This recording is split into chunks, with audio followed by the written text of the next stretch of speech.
तो जैसे जैसे मौसम बदल रहा है, स्किन केयर बदलने का वक्त आ चुका है।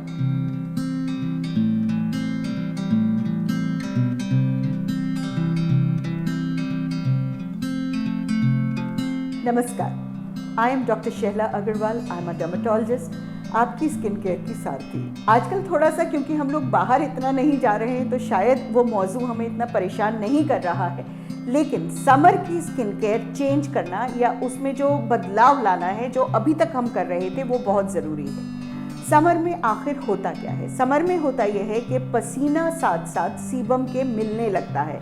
अभी तक तो हम कोशिश कर रहे थे कि सिर्फ जो ऑयल ग्लैंड्स हैं वो जो प्रोड्यूस कर रहे हैं उसको हम साफ करते चले जाएं, लेकिन अब स्वेटिंग भी उसमें शुमार होने लगी है। स्वेट और सीबम जब मिलते हैं तो वो एक इरिटेंट लेयर हमारी स्किन के ऊपर बना लेते हैं।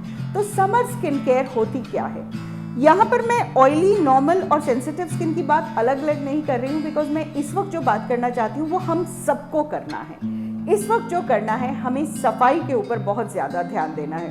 देखिए, होता क्या है कि जैसे ही हम बाहर से आते हैं पसीने में हमें टपक रहा होता है, लेकिन आके हम एसी में बैठ जाते हैं, थोड़ी देर में वो पसीना तो सूख जाता है, हमें लगता है हो गया, अब मुँह धोने की ज़रूरत नहीं है। लेकिन हुआ क्या कि एसी में आने से वाटर तो इवेपोरेट हो गया, लेकिन वो जो सॉल्ट्स थे वो आपकी स्किन पे रह गए और वो बाद में आपकी स्किन के पोर्स को बड़े करेंगे, स्किन को इरिटेट करेंगे, एक जिसे ग्लो बोलते हैं वो बिल्कुल ख़त्म हो जाता है। तो आपको आते ही फेस वॉश करना बहुत बहुत बहुत ज़रूरी है। गर्मियों में फेस वॉश के लिए अगर आप सैलिसिलिक एसिड फेस वॉश या फोम वॉशेस को इस्तेमाल करें तो वो बहुत अच्छी तरह ये लेयर हटा देता है। वॉश करने के बाद डैप ड्राई करें, स्किन को रगड़े नहीं, क्योंकि रगड़ते ही स्किन के पोर्स फिर खुल जाते हैं। उसके बाद ये जो टाइम है ये एस्ट्रिंजेंट का टाइम होता है। अगर आपको याद हो कि सर्दी में मैंने बोला था कि एस्ट्रिंजेंट की ज़रूरत नहीं होती है बिकॉज स्किन बहुत ज़्यादा ड्राई हो रही है, लेकिन अब इस वक्त एस्ट्रिंजेंट की ज़रूरत है। कॉटन पे एस्ट्रिंजेंट को लीजिए और ख़ासकर ये जो हमारे कॉर्नर्स होते हैं जिसे हम टी जोन, सिबोरिक एरिया बोलते हैं, इसको साफ कीजिए। ये रूटीन आप अगर दिन में एक बार भी कर लेंगे, और दिन में एक बार का मतलब वो रात को ज़रूरी नहीं होता है, जब आप बाहर से आ रहे हैं, जब आप पोल्यूशन से आ रहे हैं, उस वक्त स्किन की क्लीनिंग बहुत ज़्यादा ज़रूरी होती है। दूसरी जो चीज़ इस मौसम में बहुत कारगर होती है, नॉन इरिटेंट ऑयल्स। उसमें टी ट्री ऑयल एक बहुत अच्छा ऑयल है। तो अगर आप बाहर से आए हैं, मुंह धो के हल्का सा एक ड्रॉप टी ट्री ऑयल अगर आप अपनी स्किन पे लगा लेंगे तो जो भी इन्फ्लेमेशन, इन्फेक्शन है वो वहीं के वहीं ख़त्म हो जाएगा।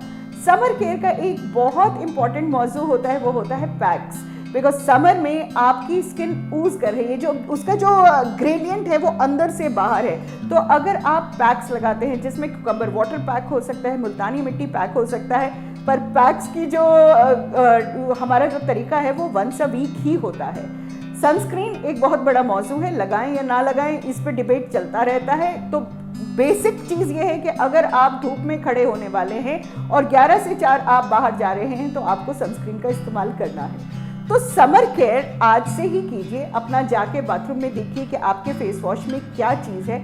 अगर लगता है कि थोड़ा सा रह गया है, उसको बर्बाद नहीं करना चाहते, उसे उठा के फ्रिज में रख दीजिए, नया ले आइए। देखिए, चीज़ें बर्बाद करनी नहीं होती, लेकिन उनके चक्कर में अपनी स्किन को भी बर्बाद नहीं करना होता। तो एक सैलिसिलिक एसिड या फोम या अल्फा हाइड्रोक्सी एसिड वाला फेस वॉश लीजिए, टी ट्री ऑयल का इस्तेमाल कीजिए, पैक्स का इस्तेमाल कीजिए। समर में भी आपकी स्किन पसीने से नहीं, ग्लो से चमकती रहेगी। अपनी स्किन का ध्यान रखिए, समर में भी आपकी स्किन अच्छी तरह ग्लो करती रहेगी। लेट्स सबको डाउनलोड कीजिए और जैसे जैसे मौसम की ज़रूरत होगी हम आपको बताते रहेंगे कि अब आपको क्या करना है। और जनाब, ये सिर्फ आज की बात नहीं है, ये हमेशा की बात है। तो कुछ बातें अपनी गांठ से बांध लीजिए। ध्यान रखिए। Take care.